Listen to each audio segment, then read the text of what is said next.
네, 간단하게 전기용동에 대해서 소개를 시켜드리도록 하겠습니다. 전기용동은 DNA나 RNA, 이러한 극성을 가진 물질들을, 유전 물질이죠.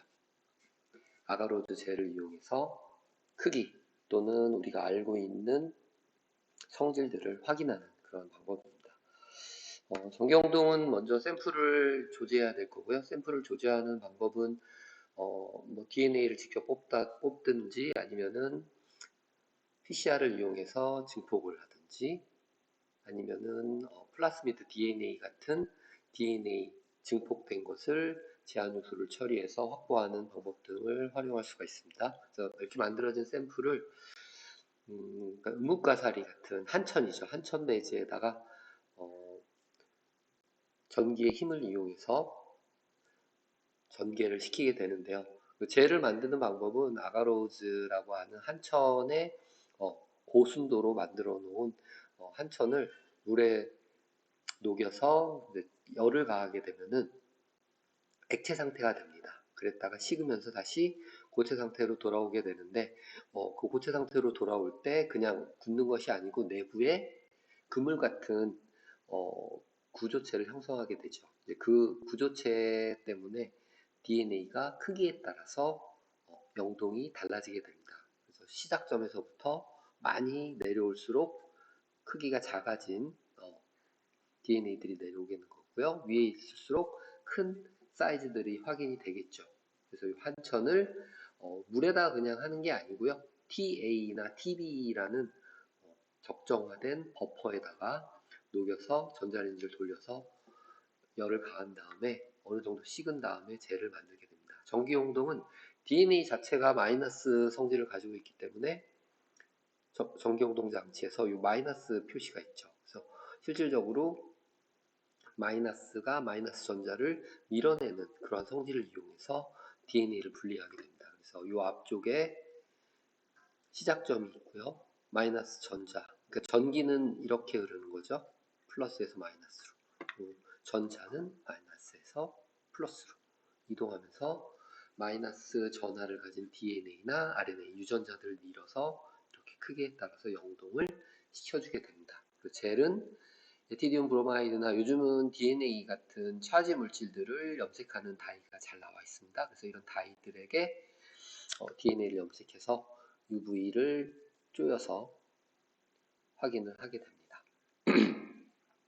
샘플 제조의 예로 먼저 이제 PCR 폴리머레이즈 체인 리액션을 간단하게 소개시켜 드리면요. 여러분이 다 알다시피 폴리머레이즈 체인 리액션은 말 그대로 중합 효소를 이용한 여러 번의 반복을 통한 DNA의 증폭 시스템을 말합니다. 그래서 여기 보신 것 같이 첫 번째로 DNA가 이중 나선 구조를 가지고 있죠. 그래서 이 DNA를 복제를 위해서는 이중 나선 구조를 높은 온도, 일반적으로는 94도에서 95도 정도로 사용하는데요. 두 가닥으로 분리를 하게 되고요. 열을 가해서 이렇게 분리된 DNA 가닥 중에 우리가 증폭하고 싶은 부분에 서열을 미리 알고 있습니다. 그래서 그 서열의 시발체로 이 프라이머라는 것을 사용하게 되는데요. 그 프라이머는 DNA 복제 방향과 동일하게 작동을 하게 됩니다. 그래서 위에 있는 이 DNA는 정방향으로, 밑에 있는 DNA는 역방향으로 복제를 하여서 원래의 옛날 서열과 새로운 서열, 그래서 반보전적인 복제 형식으로 유전자를 증폭을 하게 됩니다. 그래서 이 시발체 프라이머가 우리가 알고 있는 서열을 이용해서 증폭하고자 하는 위치에 결합을 하게 되고 DNA를 증폭을 시키게 되죠. DNA 중합 효소는 일반적인 우리의 효소는 37도씨에서 활성을 갖게 되는데요. 이 중합 효소는 70도 이상에서 활성을 갖는 그러니까 온천이죠.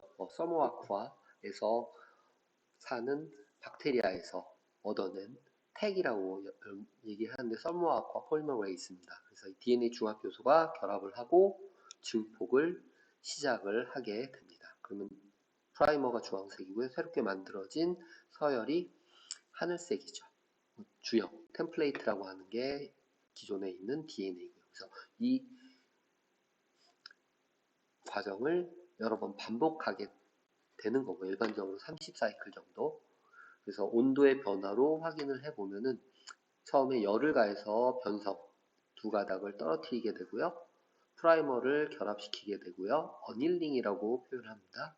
그 다음에 DNA를 복제를 하게 되고요.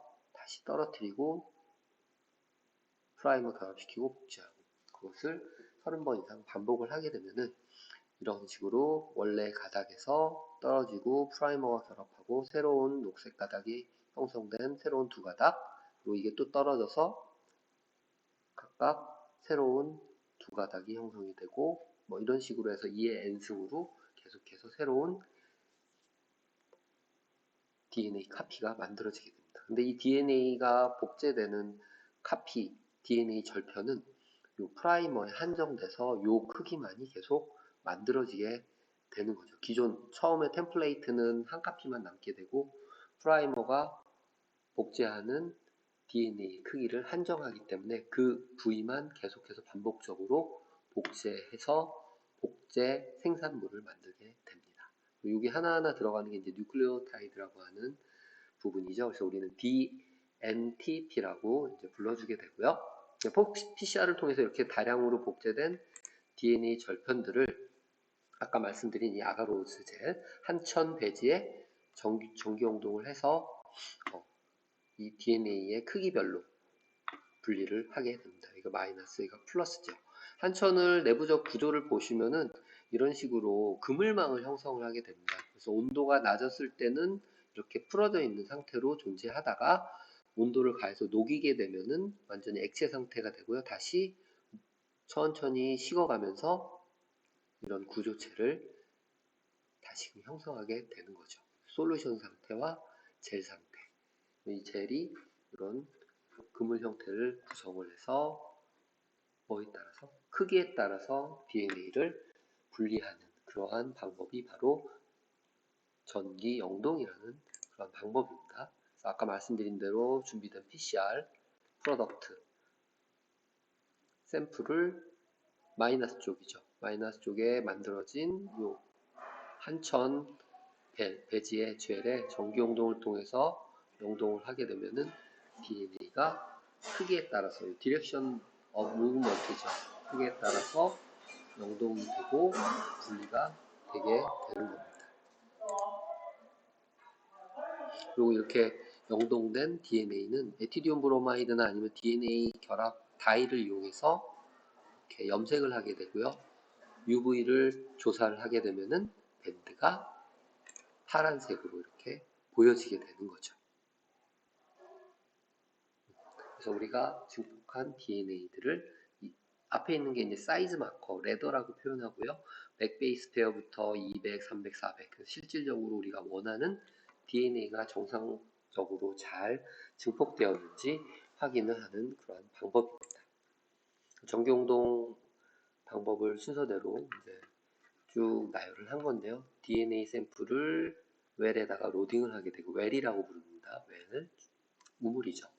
로딩을 하게 되고 마이너스 차지, 플러스 차지, 전기를 가하게 되면 마이너스 마이너스가 서로 반발을 해서 아가로젤에서 밀려서 영동을 하게 되고요. 이렇게 영동된 DNA 샘플을 염색을 하고 UV를 가하면은 이렇게 밴드들이 separated DNA fragment죠. 각각 단편으로 잘려진 DNA 조각들이 UV에 보여지게 되어지는 겁니다. 이게 바로 유전자, DNA 또는 RNA의 전기 영동이라고 얘기하는 겁니다. 그래서 간단하게 DNA 전기 영동에 대해서 설명을 드렸습니다. 참고가 되셨으면 좋겠습니다.